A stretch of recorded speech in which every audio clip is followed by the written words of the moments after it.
G'day everyone, welcome back to the vlog. We are back in Melbourne right now and I am literally standing out the front of the Crown Casino. I'm about to head in, play a session at 2-5 and I don't want to waste any more time. Let's get straight into it.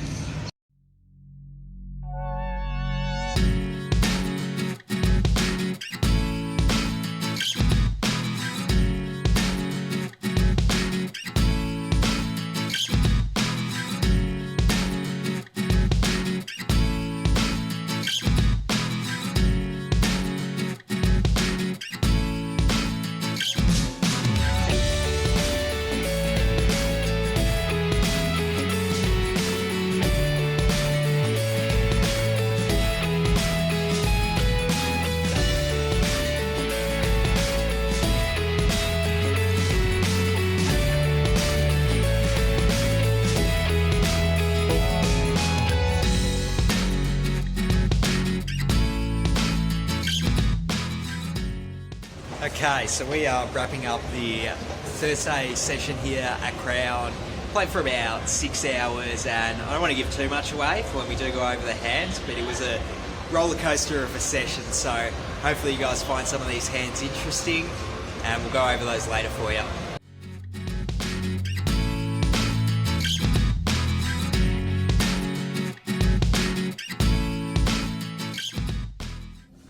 I said we go over the hands later, and it is 5 minutes later, and I think now is as good a time as any to get into the hands. Besides, not going to really have time to do these tomorrow since I'm going to the Good Life Music Festival to see like 4 of my favourite bands, so definitely looking to get this in now and Music Festival tomorrow. So let's just hop straight into it. I'm in +2 with Ace Jack, I make it 15, then the low jack and the button call, so we're 3 ways to a flop of Queen 10 deuce. I actually decided to check here, some merit to C betting, but out of position into 2 people, less merit to doing it, so I just check and then it checks through. And the turn is a repeat 10, I go ahead and check it again and it checks through yet again.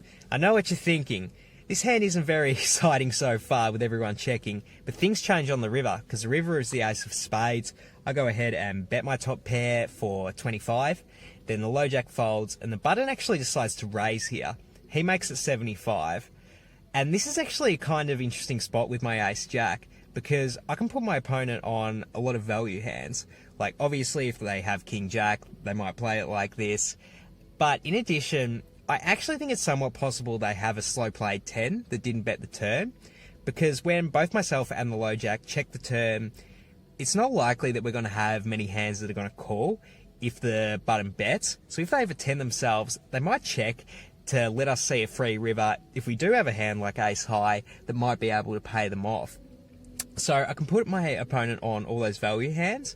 When I think about what they might be bluffing with, I'm kind of drawing a blank. Like if they did have like a hand like, 6-7 or something like that, and they wanted to bluff at the pot, wouldn't they bluff on the turn when both myself and the low jack showed some weakness? And now that the river's an ace and I've shown some strength, they would try and bluff then. I don't know, it just doesn't add up to me, and I think this is going to be one of those value hands more often than it's going to be a bluff. So I actually go ahead and make the nitty fold with my ace jack. So I actually go ahead and make the fold with the ace jack there, and make a nitty folds for the first hand of the session. I am in +1 with king queen of clubs. I go ahead and make it 15, and then the +2 player goes ahead and 3 bets to 30. The action folds back around to me. Obviously not going to fold to the min click 3 bet, getting such a good price, throw in the call, then we heads up to a flop of Queen 8-3 rainbow. I go ahead and check it to the pre-flop aggressor. He goes ahead and bets 35. Obviously not going to fold my top pair here, but not looking to raise either, since I have to be a bit cautious that my opponent might have a stronger hand, ace queen, kings, aces, etc. So I go ahead and call. And then we're still heads up to a turn, which is the 7 of diamonds, which brings in a backdoor flush draw. Gonna check it over to the pre-flop 3-better still. And he continues to bet. He goes ahead and makes it 75. Now things are getting a bit dicey here with king queen. Like I said, my opponent has all those stronger hands in their range. And if they are bluffing with a hand like ace king, us having a king in our hands ourselves is kind of bad because we actually block the ace king combinations he might have potentially, at least some of them. So with all that in mind, I actually decide to go ahead and make another nitty fold. I fold my king queen here, and that's 2 nitty folds to start off this vlog. Let's see if I can stop making these nitty folds in this next hand. I'm on the button with 8-7 of hearts. There's a limp from the cutoff, so I raise it to 20. And then the big blind goes ahead and 3-bets it to 70. Cutoff folds. And so the action's on me, and this is another classic. I don't mind any 3 options. Some merit to 4-bet bluffing if you think they're opening too light.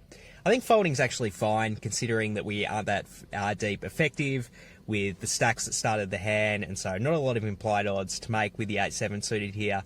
But I take the third option. I decide to call here. Considering I'm opening on the button, I'm going to be doing that with a wide range of hands. An 8-7 suit is actually kind of one of the stronger hands I'll do that with in terms of it being a suited connector. So I throw in the call. So we're heads up to a flop of 9-5-2 rainbow. There is one heart out there for the backdoor flush draw for us. And then the 3-better goes ahead and C-bets 50. And now the action's on me, and yet again in this hand, this is another spot where I don't mind any 3 of the options. Some merit to semi-raising as a bluff with a gut shot. Some merit to calling and seeing a turn. Definitely can improve on a lot of turns, any heart, obviously we make the nuts on a 6. But we can also bluff the turn if we think our opponent is C-betting too wide. Some merit to also folding. It's a bit conservative, but I don't actually mind it considering we are slightly shorter stacked now, and a lot of turns are going to be good for us. A lot are going to be bad too, so some merit to just laying the hand down now. Out of all those 3 options, I call, looking to see a turn. Hopefully it's something good for us, and then we do see a turn. It's a banger. It is the 6 of hearts. So we turn the nuts and also have our backdoor flush draw as well, so really couldn't ask for a better turn. And then the big blind continues to bet. He goes ahead and makes it 150. And the action's on me. I hit the tank for a bit, but it's all Hollywood. Obviously going to go all in here. I rip the rest of my stack. And then the big blind snap calls. And I show my hand straight away. And then my opponent shows Queen 10 of hearts. So we were happy to see the backdoor flush draw, but we've actually got a lot of outs to fade. And then the river is a total brick. And we hold and scoop in the pot. There's a limp from +1. The low jack goes ahead and raises to 25. Then the hijack calls, and the action falls to me on the button. I have ace king. Obviously going to throw in the 3-bet here. I make it 100. And then the early position limper folds. The original raiser calls.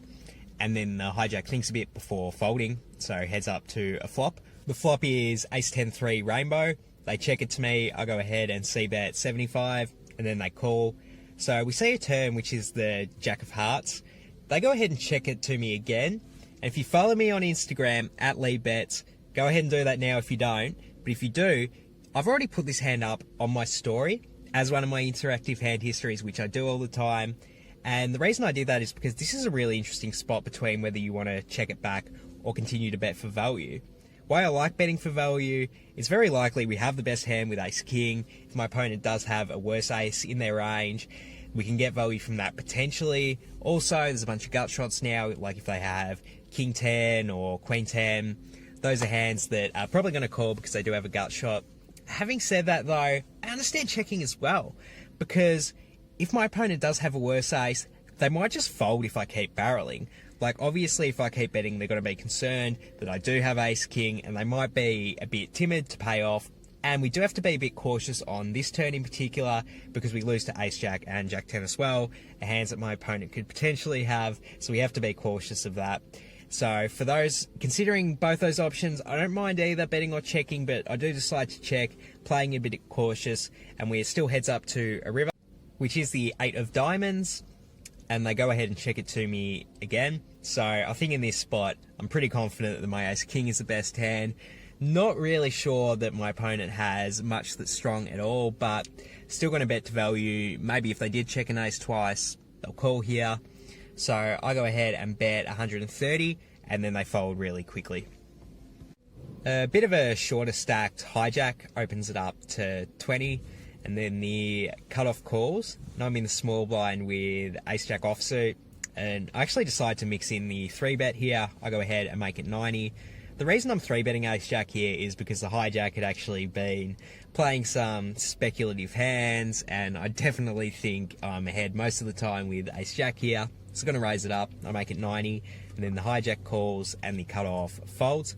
So it heads up to a flop of Queen 7-3 Rainbow. The action's on me, and I'll be 100% honest here. I was very confused by this spot, and I was not sure what to do. I thought my options were either between checking, just try and see a free turn, see what my opponent does. Obviously, I can bet as well, and I kind of straight away, I took the option of betting small off of the table, and my logic behind that was that I can't really bet small and then fold when my opponent goes all in, getting such a good price. And I also don't like betting small because if they do go all in, like I don't like calling that bet. Like, are they really going all in with a worse hand there? So I kind of took betting small off of the table there. We'll get back to that option later, but for now I took it off the table. I thought my options were between either going all in for a slight overbet of the pot or just checking, and I actually decided to rip it in, going for that equity denial with ace-jack, and then my opponent thinks about it for a little bit before calling. And then the board runs out with a 9 and a repeat queen, and then my opponent does show ace-7, so unfortunately going to lose that pot. And to be 100% honest, with the way I played the hand, I kind of deserved to lose a big one. I think going all in on the flop is a huge mistake, and I definitely deserve to lose a big one. And it goes back to what I said on the flop. Initially, I took the decision of betting small off the table entirely. I think that's a mistake, and that I should heavily consider actually doing that. And the reason is, and I even kind of said it earlier in the hand, I had the assumption that if I bet small and then my opponent went all in over the top, that they wouldn't be doing that with a worse hand than ace-jack. And so logically, if they do that, I should just fold ace-jack, right? Like, if I bet small and they move all in the top and they're not doing it, I can just fold. Like, that's fine. There's nothing wrong with that play. I think that's what I should have done, because I still get the benefits of equity denial with my small bet, and then I don't have to get stacked whilst also getting those benefits. So if I had the decision back, I think betting small is much better than ripping it in. Also, checking is still a fine option. I think checking is much better than ripping it in. Also, if those are my two options. So yeah, I absolutely butchered this hand. But I did learn from that mistake, and I hope you guys can learn from that mistake as well. Don't take betting small off the table, even when the stack depths are really shallow. The hijack limps, and I'm in the cutoff with my second favourite hand in all of poker, pocket kings. I make it 20, then the small blind calls, the big blind calls, and the action's back on the hijack, and they actually decide to go with the limp re-raise to 60, and the action's on me, and limp re-raises can be pretty strong sometimes. Like, I definitely think it's somewhat possible. My opponent has aces, but with my second favourite hand, can't be too worried about that. So I do decide to go ahead and throw in the 4-bet. I make it 160. Oh, and the other benefit to 4-betting, by the way, is if I do call here, it's very likely that both small blind and big blind are going to also call, getting such a good price. And even though pocket kings is my second favourite hand, really not looking to play a multi-way pot with it. So I mix in the 4-bet, 160, small blind folds, big blind folds, and then the hijack calls the 160. So it heads up to a flop of 8-8-3 with 2 clubs. The hijack thinks about it for a little bit before checking, and then the action's on me, and much like with the shallow stack depths in the previous hand I went over, I only have about 400 behind, so I'm just going to rip it all in for value here, and then the hijack folds pretty quickly. So we take down that hand with pocket kings. We asked them what they had later, and they did say they had ace king, so I am in +1 with ace-jack of clubs. I go ahead and make it 15, and then the +2 player calls. And the action gets to the cutoff, who mixes in the 3-bet. He goes ahead and makes it 75. Then the action's back on me, and this is another classic. I don't mind any 4 of the options here. I should say any of the 3 of the options here, between 4-bet bluffing, just folding, because it's pretty likely the cutoff has a stronger hand, 3-betting an early position raise here. But they could also be mixing in with a bit of a bluff, and I don't mind seeing a flop with ace-jack suited, particularly at this stack depth, so I do go ahead and call. And then the +2 player calls as well, so we are 3 ways to a flop, which is Queen 8-4 Rainbow. I go ahead and check it, as does the +2 player, and then the cutoff, he mixes in the C-bet, makes it 125. the action's back on me here. I think this is a pretty easy fold here with the ace-jack. I do have a backdoor nut flush draw and some backdoor straight draws, but my opponent's showing a lot of strength, and I'm going to need to run pretty good to beat them if they do have ace-queen, kings, or aces, so I'll just go ahead and fold here. And then the +2 player thinks about it a bit before folding themselves. And then the cutoff shows the 7-deuce. He just slams down 7-deuce. And here's what he said. He said, I did this one for the vlog. So obviously the cutoff is a vlog watcher, and he ran this crazy bluff to try and get on the vlog. So I got to give credit where credit's due. Well done, mate. You made the vlog with your 7-deuce. In this next hand, there are 4 limps ahead of me, and then I'm on the button with 6-4 of spades. And obviously 6-4 of spades is a pretty crap hand, and I fold it the vast majority of the time. But when I'm on the button and I'm going to get to play limp pot in position against a lot of players who are doing crazy things like mixing in bluffs with 7-deuce, I think it might be a good spot to try and play a pot for the cheap. So I actually mix in the over limp with 6-4 of spades here, and then the small blind calls and the big blind checks. So we are, what is it? We are 7 ways to a flop, and the flop is ace-3-5. So the small blind actually decides to bet out 20 here, then everyone folds, the action's back on me, and I decide to just call here. Definitely think there's some merit to semi-bluff raising here with the open-ender, but when the small blind bets out into 6 other people, it's actually pretty strong, so I just decide to mix in the call here. And then the turn is an absolute banger. It is the 2 of hearts, bringing in the backdoor flush draw with the hearts. And then the small blind goes ahead and checks it to me. Obviously going to bet for value here. I go ahead and make it 35. I think I should be raising up a bit here. It's pretty unlikely that my opponent does have a 4, but they're obviously always going to call if they have a set or 2 pairs. So probably missing a bit of value by not making it like 50 or even bigger than that. So I just make it 35, and then the small blind does call. And then we are heads up to a river.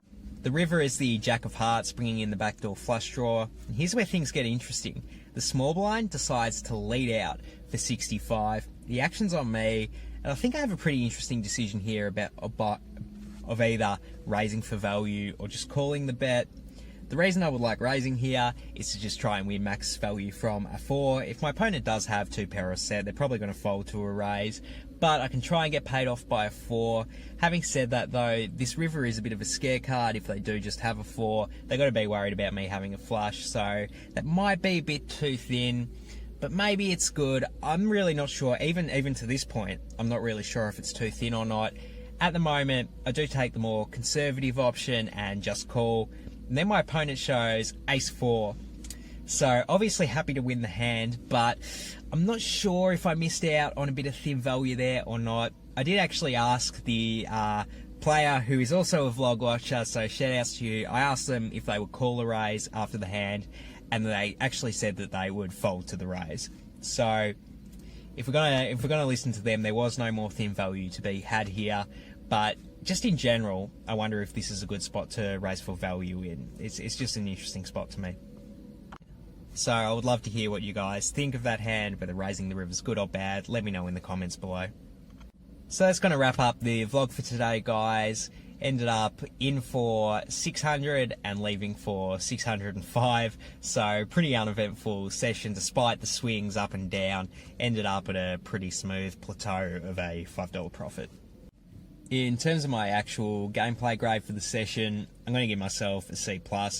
Pretty disappointed with some of the hands I played.